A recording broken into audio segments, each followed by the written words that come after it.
बहिणीनेच बहिणीचा संसार संपवायचा प्लॅन केला.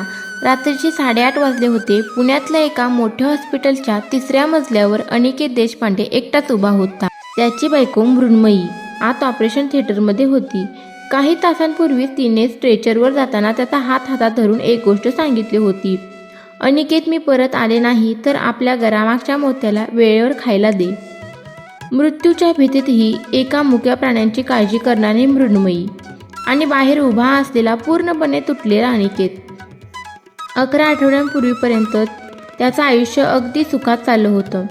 अनिकेत कन्स्ट्रक्शनचा व्यवसाय सांभाळायचा आणि मृण्मयी शाळेत शिक्षिका होती. पण अचानक तिला पोटात तीव्र दुःख लागलं. तपासण्या झाल्या आणि त्याच्या आयुष्यात आली मृण्मयीची मोठी बहीण वैदेही. वैदेही मुंबईत एका मोठ्या हॉस्पिटलमध्ये काम करत होती. तिने सगळे रिपोर्ट तपासले आणि 2 दिवसांनी परत येऊन सांगितलं, मृण्मयीला स्वादिपिंडाच्या शेवटच्या स्टेजवर कॅन्सर आहे. हे ऐकून अनिकेतचं जगत उद्ध्वस्त झालं. त्या दिवसापासून वैदेही त्याच्या घरीच राहू लागली. ती मृण्मयीची काळजी घ्यायची, अनिकेतला धीर द्यायची आणि वारंवार एकच सांगायची, तू खचू नकोस, मी आहे ना. काही दिवसांनी तिने पुण्यातल्या एका डॉक्टरकडे रिक्सी ऑपरेशनाची व्यवस्था केली. अनिकेतने क्षणाचाही विचार न करता होकार दिला. पण ऑपरेशनच्या दिवशी हॉस्पिटलच्या कॉरिडॉरमध्ये उभा असताना अनिकेतच्या कानावर 2 नर्सचे संभाषण पडलं. एक नर्स दुसरीला म्हणत होती, आजच्या ऑपरेशन लिस्टमध्ये मृण्मयी देशपांडेच नावच नाहीये. हे ऐकून अनिकेत हादरला. त्याने लगेच हॉस्पिटल ॲडमिनशी चौकशी केली आणि तिथे जे सत्य समोर आलं त्याने त्याच्या पायाखालची जमीन सरकली. मृण्मयीचं त्या दिवशी कोणतंच ऑपरेशन शेड्यूल नव्हतं. इतकंच नाही तर तिच्या कॅन्सर रिपोर्टचं आणि रेफरल लेटरही बनावट होते. क्षणभर अनिकेत शून्य झाला. म्हणजे मृण्मयीला शेवटच्या स्टेजचा कॅन्सरच नव्हता. सत्य जाणून घेण्यासाठी त्याने मृण्मयीची कॉलेज मैत्रीण आणि प्रसिद्ध डॉक्टर मधुरा साने हिला सगळे रिपोर्ट पाठवले. दुसऱ्या दिवशी मधुराचा फोन आला. ती म्हणाली, अनिकेत, मृण्मयीला ट्यूमर आहे, पण तो पूर्णपणे ऑपरेबल आहे. ती पूर्ण बरी होऊ शकते.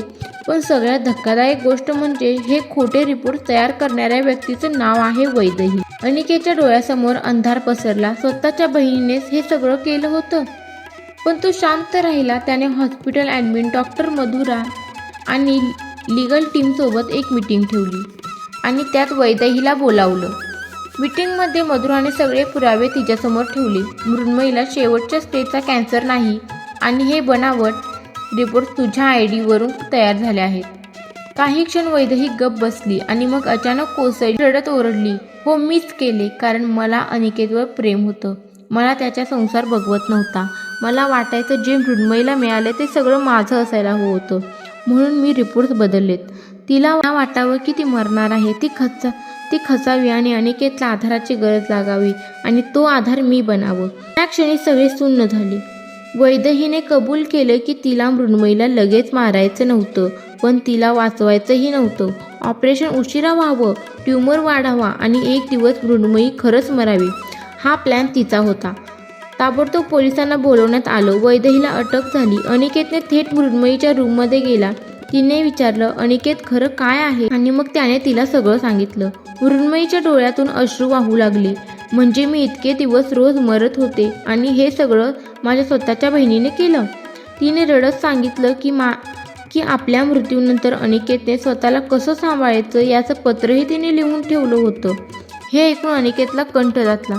त्याने तिचा हात हातात धरला आणि हसत म्हणाला, हे पत्र आता फाडून टाकायचं, कारण तू कुठेही जाणार नाही. काही दिवसांनी मृण्मयीचं खरं ऑपरेशन झालं. ऑपरेशन यशस्वी झालं. ट्यूमर पूर्णपणे काढण्यात आला होता. काही आठवड्यात ती पुन्हा घरी परतली. घरी आल्यावर तिने सर्वात आधी ते पत्र बाहेर काढलं आणि अनिकेत समोर फाडून टाकलं. वैदेहीवर बनावट कागदपत्र तयार करणं, वैद्यकीय फसवणूक आणि रुग्णाच्या जीवनाशी खेळण्याचा गुन्हे दाखल झाले. तिची नोकरी गेली आणि शेवटी तिला जेल झाली. 1 वर्षानंतर गुढीपाडव्याच्या दिवशी अनिकेत आणि मृण्मयीच्या चाफ्याच्या झाडाखाली पुन्हा एकदा एकमेकांच्या गळ्यात हार घातले. अनिकेत तिच्याकडे पाहत म्हणाला, पहिल्यांदा लग्न करताना प्रेम काय असतं ते माहीत होतं, पण तुला मृत्यूच्या दारातून परत मिळवल्यावर संसाराची खरी किंमत कळाली. आज मी पुन्हा तुला निवडतोय. आणि त्या दिवशी त्याने एक वाक्य म्हटलं, विश्वास हा घराच्या छपरासारखा नसतो, तो घराच्या पायऱ्यासारखा असतो. तडा गेलं की वरचं सगळं दिसायला ठीक असलं तरी आतून सगळं हादरलंय. तुमच्यासाठी जर विश्वासघात घरातल्याच माणसाने केला तर त्याला माफी असावी का?